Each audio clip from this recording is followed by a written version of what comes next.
L'action, c'est le pouvoir. C'est le pouvoir de changer les choses. On devrait avoir 57% de femmes dans les comités dirigeants. On est à 17%. On devient femme de pouvoir. Le pouvoir pour le pouvoir, c'est pas un but.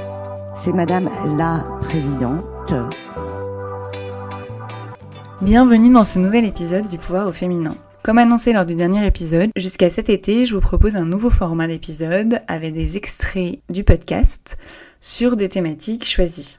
Aujourd'hui, je vais vous proposer un épisode sur la vision des femmes du management par les hommes. Les choses auxquelles elles sont confrontées, les choses qu'elles voient différemment, ce qu'elles observent. Et puis après, je vous proposerai une vision sur l'historique du management, pourquoi on en est là aujourd'hui et quelles sont les choses à faire évoluer pour faire évoluer finalement la culture du management et qu'elle soit beaucoup plus inclusive tant pour les hommes que pour les femmes. Je suis Nelly Givenez, la créatrice du podcast et j'accompagne les directions dans leur transformation. Et depuis 1 an, je m'intéresse à l'égalité en entreprise au travers de ce podcast. Je vous laisse écouter maintenant la compilation de 4 minutes des différents épisodes sur la thématique du jour et je vous exposerai ensuite les différentes théories qui y sont rattachées. Je reste bien sûr à l'écoute de tous vos messages et surtout, si vous souhaitez commenter et partager, c'est avec plaisir. À tout de suite. Je pense qu'il reste, pour le coup, des managers de la vieille école, qui ont encore une vision très masculine du pouvoir. Et qui sont encore des managers qui jouent énormément sur la séduction, le charisme, l'aura, et qui ne s'intéressent pas vraiment aux gens. Il y a une évidence à prendre la parole pour eux, je trouve. Il y a quelque chose qui va de soi. Et puis après, l'avantage d'être un homme, c'est que souvent c'est une voix plus grave, plus forte, plus posée, et donc une voix qui porte plus, juste physiologiquement, voilà. Donc ça nécessite de travailler sa voix là aussi pour qu'elle puisse être entendue. Moi, il y a quand même un de mes managers que j'adore. Il m'a quand même dit, ne sois pas au milieu de tes équipes. Tu peux pas être un manager qui est au milieu de ses équipes. Tu dois être au-dessus. Tu dois avoir de la distance. Tu ne peux pas avoir des relations de convivialité avec tes équipes. Ça m'a beaucoup plus appris sur lui-même que moi sur moi-même. Il y a plein d'hommes qui sont super à l'aise avec leur côté masculin. Il y a plein d'hommes qui sont super intéressants et heureusement, il y a plein d'hommes fiables. Mais en tout état de cause, quand il y a besoin de constance, qu'il y a besoin d'effort, quand il y a besoin de mettre son ego un peu de côté, force est de constater que moi, je fonctionne mieux dans ces schémas-là avec les femmes qu'avec les hommes. La première sensation que j'avais eue, c'est que en fait, c'était plus un déroulé. Chaque personne, chaque lundi matin, racontait ô combien il était essentiel à l'organisation, quoi. C'est super, voilà ce que j'ai fait. Alors soit on dit je, soit on dit nous, parce que quand même, on a une équipe. C'est pas nous qui tout faisons tout seul. Donc j'écoutais toujours. Ah, lui il dit je. Tiens, c'est intéressant. Il y a quand même 15 personnes derrière, mais très bien. Ok. Moi je disais toujours nous. Et puis évidemment revue des chiffres. Moi, en fait, avec du recul, maintenant, je me dis, mais en fait, pourquoi on parlait pas de nos problèmes, en fait? Enfin, nos problèmes chacun, nos problèmes à manager, nos problèmes avec certains clients. Le gars qui dit que j'ai pas de backup, ça fait peur, quoi. D'abord, c'est parce qu'il pense qu'il est indispensable. 2, c'est peut-être vrai, mais dans ce cas-là, il a choisi que des gens qui étaient à 2 crans en dessous de lui, donc c'est pas un bon leader, parce qu'un bon leader choisit toujours des gens qui sont plus forts que soi-même. Et est-ce que la priorité, c'est de marquer de son sceau une organisation? Ou est-ce que la priorité, c'est de changer le modèle de production pour sauvegarder les ressources? Est-ce que ce serait pas de faire en sorte que les gens qui travaillent pour vous soient plus heureux? Est-ce que ce serait pas... Je sais pas, il y a quand même pas mal de choses qui peuvent être améliorées, soyons honnêtes, dans notre manière de fonctionner, de vivre et de produire. Peut-être que c'est pas de passer du segment du silo au géographique. Il y a peut-être d'autres priorités dans la vie. Donc c'est un peu ce temps-là de la réflexion, de l'humilité qu'on mériterait de retravailler. Et donc là, je suis un peu tombée de ma chaise parce que au fur et à mesure, j'ai fait 2 comités de direction et dans les 2, ça s'est retrouvé. C'est que finalement, moi, j'avais cru qu'on allait prendre les grandes décisions dans ces grands comités de direction et je me rendais compte assez souvent que les plus grandes décisions, elles avaient été prises autrement dans un plus petit comité avant et qu'en fait, le lundi n'était juste là que pour plus ou moins valider, retrouver l'assentiment des autres qui n'avaient pas été conviés dans le petit comité qui avait décidé le week-end d'avant ou la semaine d'avant. Et c'est là où j'ai commencé à me dire qu'est-ce que c'est que cette mascarade? Je pourrais vous parler des heures et des heures de tous les mecs boss que j'ai eu qui expliquent que c'est moi le chef avec parfois des réactions un peu hystériques. Donc ça me fait toujours marrer parce qu'on dit que les femmes sont hystériques. Moi j'avais eu des réactions hystériques. Mais je trouve pas ça excessivement ni intéressant ni progressiste. Et surtout quand vous regardez les jeunes générations, elles n'ont pas envie d'être pilotées par ce genre de personnes. Je leur souhaite qu'en fait la bienveillance, la douceur soient des qualités qui soient valorisées. C'est-à-dire que je pense qu'on peut être exigeant et doux. Je pense que l'humanité dans le management, c'est clé. On peut être proche de ses équipes et voire être ami tout en étant pro. Aujourd'hui, c'est pas forcément des valeurs transmises ou en tout cas valorisées dans le management. Et moi qui suis très dans l'affect, moi j'ai besoin d'aimer les gens avec qui je bosse. Et donc quand on aime les gens, il y a forcément d'autres choses qui vont avec l'amour des gens et c'est pas forcément une faiblesse ni une fragilité, ça peut aussi être une force et moi j'aimerais que les femmes qui managent, elles soient pas obligées d'être dures pour être là. J'aimerais que ça soit reconnu comme une compétence, quoi. Et qu'est-ce que vous souhaitez aux directeurs ? Je leur souhaite d'avoir les mêmes états d'âme.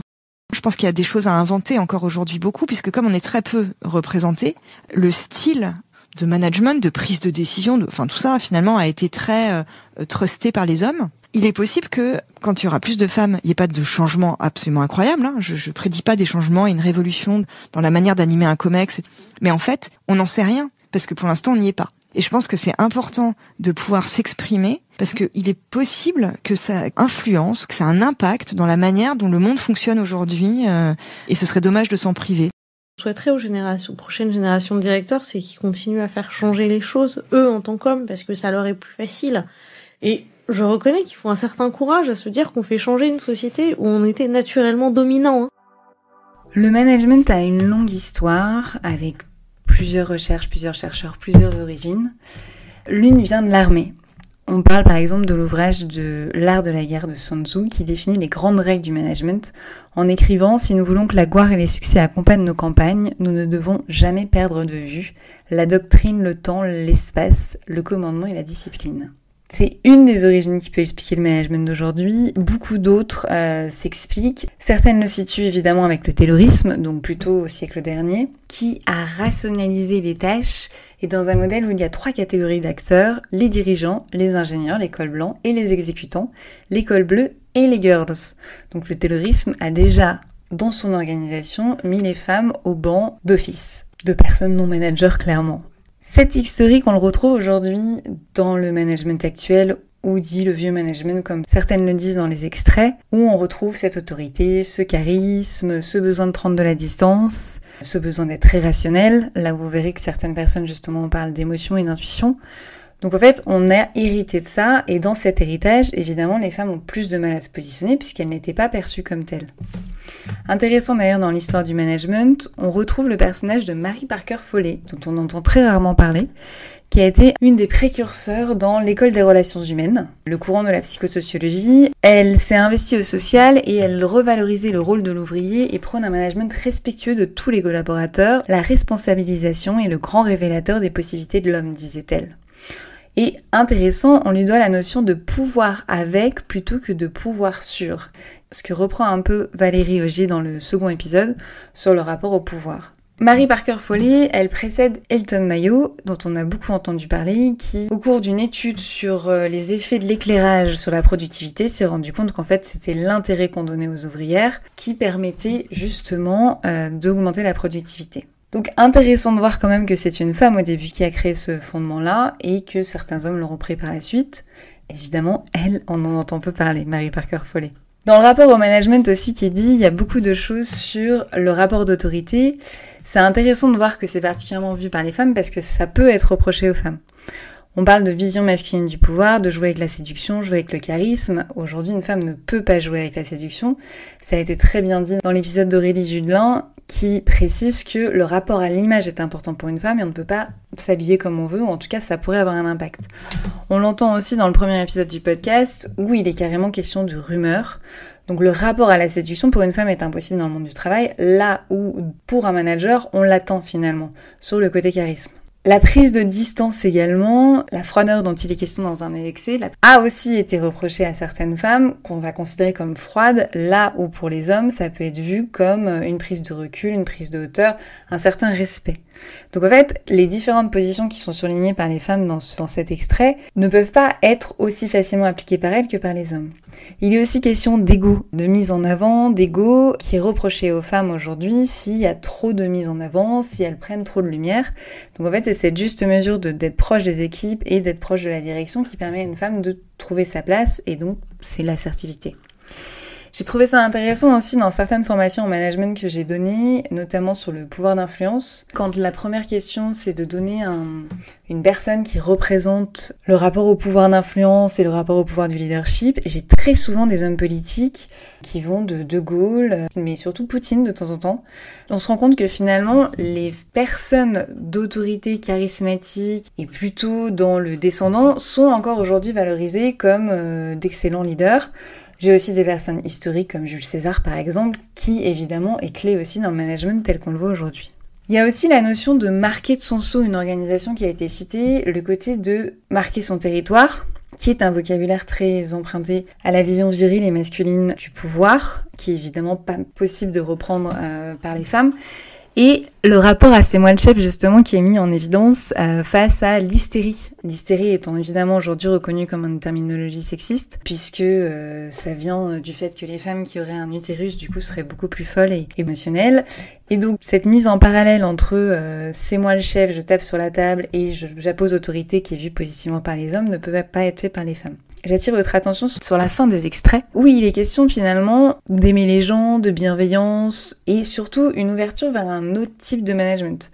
Un management qui a réinventé, comme ça a été dit, sur le fait que comme il y a peu de femmes aujourd'hui, finalement, la place aujourd'hui qui est réservée aux hommes et les stéréotypes que nous avons aujourd'hui dans la société vis-à-vis du virilisme fait qu'il y a un management qui est encore empreint de cette culture-là. Donc les femmes ne pouvant pas trouver leur place dans ces codes-là sont en train de voir comment créer quelque chose de différent et il est d'autant plus intéressant de voir que, comme ça a été souligné, ça ne peut pas être fait sans les hommes. Donc tous les différents codes de management qui sont en train d'être vus aujourd'hui peuvent bénéficier finalement de l'arrivée des femmes et en bénéficient parce qu'avec un regard différent, on fait les choses différemment. Pour continuer sur cette logique et pour aller plus loin, ce que je vous proposerai lors du prochain épisode, c'est d'entendre finalement des extraits sur la vision des femmes, sur l'impact que ça a sur leur management, ces codes virils, et comment elles s'en démènent, comment elles font avec et comment elles souhaitent s'en sortir et voir les choses différemment. Et donc du coup de retourner finalement au miroir, là c'est leur vision sur les hommes dans le management et demain c'est leur vision sur le fait d'être une femme manager. J'espère que cet épisode vous a plu et ce sera avec plaisir pour avoir vos retours et donc au prochain épisode qui sera le 24 mai. À bientôt!